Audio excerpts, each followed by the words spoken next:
नमस्कार। गायत्री मंत्र से शुरुआत करेंगे। ओम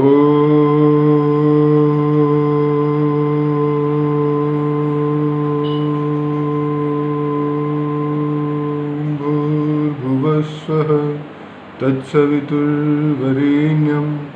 भर्गो देवस्य धीमहि धियो यो नः प्रचोदयात्।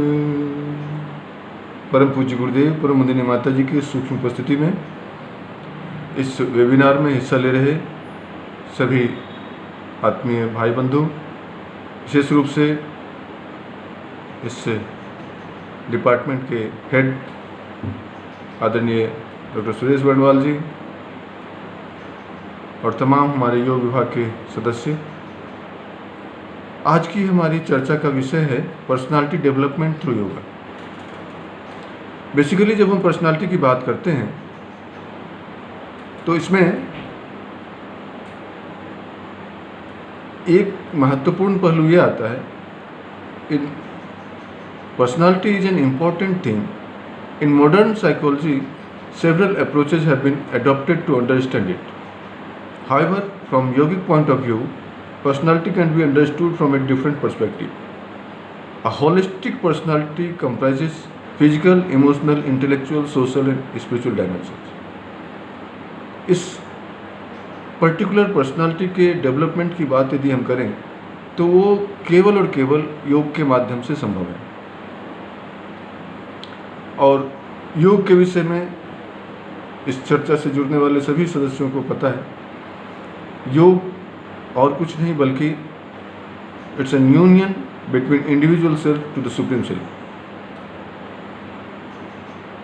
इस पर्सनालिटी के इंटीग्रेशन की बात जब हम करते हैं तो वहाँ योग की महत्वपूर्ण भूमिका होती है, क्योंकि ये योग हमें संतुलन सिखाता है, सामंजस्य सिखाता है, समता सिखाता है। That is why we said yoga is nothing but the harmony. That is samatvam योग उच्यते। योगस्थः कुरु कर्माणि संगम त्यक्त्वा धनंजय सिद्ध सिद्धो समभूत्वा समत्वम योग उच्यते। यदि हम दूसरी परिभाषा को लें, योग कर्मसु कौशलम, योग हमें कर्म की कुशलता सिखाता है। ये जीवन क्या है? ये केवल और केवल हमारे एक्टिविटीज पर निर्भर करता है, हम अपने जीवन को कितने शानदार तरीके से जीते हैं। पूज्य गुरुदेव अक्सर व्यक्ति निर्माण, उसके माध्यम से परिवार निर्माण और उसके माध्यम से समाज निर्माण और फिर राष्ट्र निर्माण के माध्यम से युग निर्माण की बात कहा करते थे। उस व्यक्ति निर्माण या व्यक्तित्व निर्माण को दूसरे अर्थों में, दूसरे शब्दों में पर्सनालिटी डेवलपमेंट या पर्सनालिटी मैनेजमेंट कह सकते हैं। यदि हम पर्सनालिटी को और डिस्क्राइब्ड वे में समझना चाहें, the sum total of the physical, mental, emotional and social characteristics of an individual. किसी भी व्यक्ति के शारीरिक, मानसिक, भावनात्मक और सामाजिक जो चरित्र है उसके आधार पर उसकी पर्सनालिटी डिसाइड होती है। So the organised pattern of behaviour characteristics of the individual may be said personality। इस पर्सनालिटी को मॉडिफाई करना, ट्रांसफॉर्म करना, ये हमारे योग के माध्यम से कैसे संभव है, इस पे थोड़ी सी चर्चा हम करेंगे। पर उससे पहले ये कि क्या पर्सनालिटी का डेवलपमेंट सही भी है या पर्सनालिटी डेवलपमेंट हो भी सकता है, पर्सनालिटी में चेंज हो भी सकते हैं। तो इसमें साइकोलॉजी ये कहती है personality is a collection of emotions, thought and behavioural pattern. Personality can be change, yes. यदि साइकोलॉजी ये कहती है कि पर्सनालिटी हमारे इमोशंस का, थॉट्स का और बिहेवियर पैटर्न का एक कॉम्बिनेशन है, तो चिंतन, चरित्र और व्यवहार, पूज्य गुरुदेव श्री राम शर्मा आचार्य जी जो कहा करते थे, यदि चिंतन बदलें तो चरित्र बदल सकता है, चरित्र बदलें तो व्यवहार बदल सकता है। और व्यवहार क्या है? व्यवहार कुछ और नहीं बल्कि हमारे पर्सनालिटी को रिफ्लेक्ट करने का एक बहुत बड़ा माध्यम है। सो पर्सनालिटी डेवलपमेंट इज या पर्सनालिटी ट्रांसफॉर्मेशन इज पॉसिबल। और इस पर्सनालिटी ट्रांसफॉर्मेशन के लिए या पर्सनालिटी डेवलपमेंट के लिए जो हमें चेंजेज लाने की ज़रूरत है वो है हमारे फिजिकल क्वालिटीज़ में, मेंटल क्वालिटीज़ में, सोशल क्वालिटीज़ में और कैरेक्टरिस्टिक्स में, हमारे कैरेक्टर में, चरित्र में। चरित्र निर्माण की बात हमारे मिशन में अक्सर कहा जाता है। So if you just try to know what is the personality and what type of personality we have, दो तरह की पर्सनालिटी होती है अकॉर्डिंग टू साइकोलॉजी, एक्सट्रोवर्ट और इंट्रोवर्ट। ऐसा नहीं है कि एक्सट्रोवर्ट वाले बहुत अच्छे होते हैं या एक्सट्रोवर्ट वाले बुरे होते हैं, इंट्रोवर्ट वाले अच्छे होते हैं। दोनों के अपने कुछ कैरेक्टरिस्टिक्स होते हैं। यदि एक्सट्रोवर्ट हैं तो वो वार्मथ उनके अंदर होगा, seeking novelty and excitement, excited होंगे आपसे मिलने, बात करने, वो खुल के मिलेंगे आपसे। ग्रेगरियसनेस होगा, असर्टिव होंगे, चीयरफुल होंगे, टॉकेटिव होंगे। आप ऐसे कैरेक्टर्स से अक्सर मिलते रहते हैं जो लाइफ को एंजॉय करने में एंजॉय सेंट्रिक पर्सन होते हैं, एक्शन ओरिएंटेड होते हैं, उनको कुछ कुछ करते रहने में मजा आता है। और जो इंट्रोवर्ट होते हैं वो सेल्फ सेंटर्ड होते हैं, वेरी सेल्फ अवेयर, थॉटफुल होते हैं, बहुत गहराई से चिंतन करते रहते हैं और वो अपने अंदर के जो इंटरेस्ट हैं उसी में मजे लेते हैं। जो एक्सट्रोवर्ट हैं वो बाहर की दुनिया में मजे लेते हैं और इंट्रोवर्ट अपने ही अंदर के विचारों में, उसी में खोए रहना पसंद करते हैं। अपने इमोशंस को वो प्राइवेट रखते हैं, tend to keep emotions private, quiet and reserved in large group of around ultimate people. बहुत ज़्यादा लोग से मिलना जुलना पसंद नहीं करते और बहुत ज़्यादा सोशल होने का प्रयास नहीं करते, कम से कम में काम चला लेते हैं। अपनी समस्याओं को, अपनी भावनाओं को भी किसी से ज़्यादा व्यक्त नहीं करते। लेकिन हमें ना ये एक्सट्रोवर्ट योग के हिसाब से यदि देखें तो ना हमें ये एक्सट्रोवर्ट लोगों की आवश्यकता है, ना इंट्रोवर्ट होने की आवश्यकता है। इसको कहते हैं एम्बीवर्ट, जिनके अंदर ये दोनों गुण हो। इसलिए योग में बार बार संतुलन की बात की जाती है। समत्वम योग उच्यते, संतुलन होना चाहिए। तो इस तरह के जो व्यक्तित्व हैं, यही करना बेसिकली पर्सनालिटी डेवलपमेंट है। कब कितना कहाँ अपने आप को एक्सप्लोर करना है, अब कब कितना अपने आप को नियंत्रित कर लेना है, ये गुण यदि हमारे भीतर है तो इस गुण का डेवलपमेंट योग के माध्यम से संभव है। और यदि ये गुण हमारे अंदर है तो हम अलग से, या कहिए कि इस जीवन को जीने में, इस जीवन को, इस दुनिया में रहने में हमें कोई कठिनाई नहीं होती। गुरुदेव कहा करते थे, समय और परिस्थितियों से तालमेल बिठाएं। सुखी रहने के दो ही उपाय हैं, परिस्थितियों से तालमेल बिठाएं और आवश्यकताएं कम करें। तो अभी आवश्यकताओं की बात नहीं हो रही, लेकिन परिस्थितियों से तालमेल बिठाने के जो गुण हैं, जो कैरेक्टर है, वो एक बैलेंस पर्सनालिटी के माध्यम से संभव है। न अति वर्षा, न अति धूप, न अति लबलब, न अति चुप। सामान्य जीवन जीने की जो कला है वो बेसिकली एम्बिवर्ट पर्सनालिटी के गुण हैं। Personality development is the relatively enduring pattern of the thought, feeling and behaviour. हम अपने चिंतन, अपने फीलिंग्स और अपने व्यवहार को यदि मॉडिफाई कर सकते हैं, परिवर्तित कर सकते हैं, तो यही पर्सनालिटी डेवलपमेंट है। There are several dimensions which need to be integrated. Absence of any one of the dimensions make one personality incomplete. हम अपने जीवन में यदि पर्सनालिटी को आंकना चाहें तो हमारे कुछ डायमेंशंस हैं पर्सनालिटी के जिनको कि हमें देखना चाहिए। इसमें से 5 पार्ट यदि हम करें: फिजिकल डायमेंशन, इंटेलेक्चुअल या cognitive dimension, emotional dimension, social dimension और स्पिरिचुअल डायमेंशन। तो बात करें यदि फिजिकल डायमेंशन की कि आजकल बॉडी ओरिएंटेड लोग बहुत ज़्यादा हैं।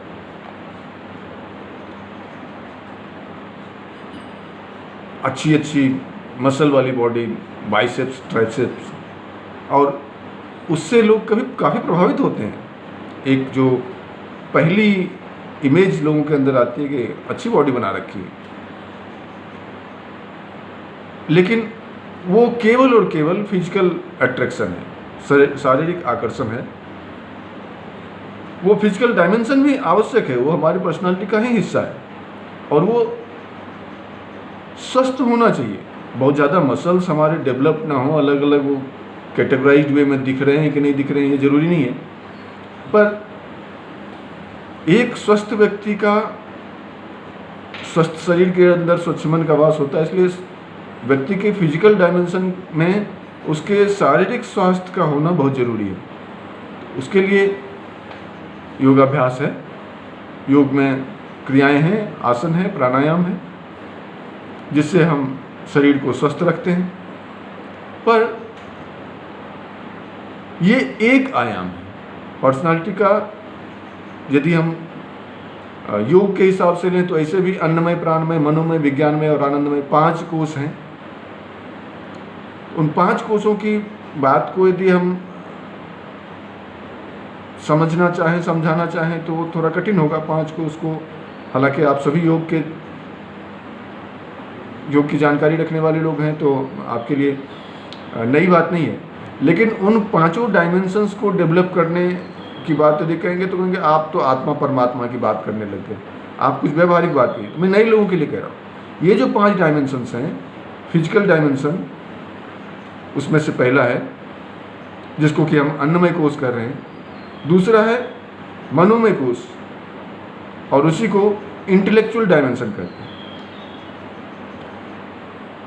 हालांकि उन डायमेंशंस में इंटेलेक्चुअल डायमेंशन जो है वो विज्ञानमय कोश में आता है, लेकिन केवल समझने के लिए चर्चा कर रहा हूँ कि वो जो इंटेलेक्चुअल पार्ट है, जो व्यक्ति सामने वाले को अपने इंटेलेक्ट से प्रभावित कर देता है, हम उसके प्रति ज़्यादा आकर्षित होते हैं।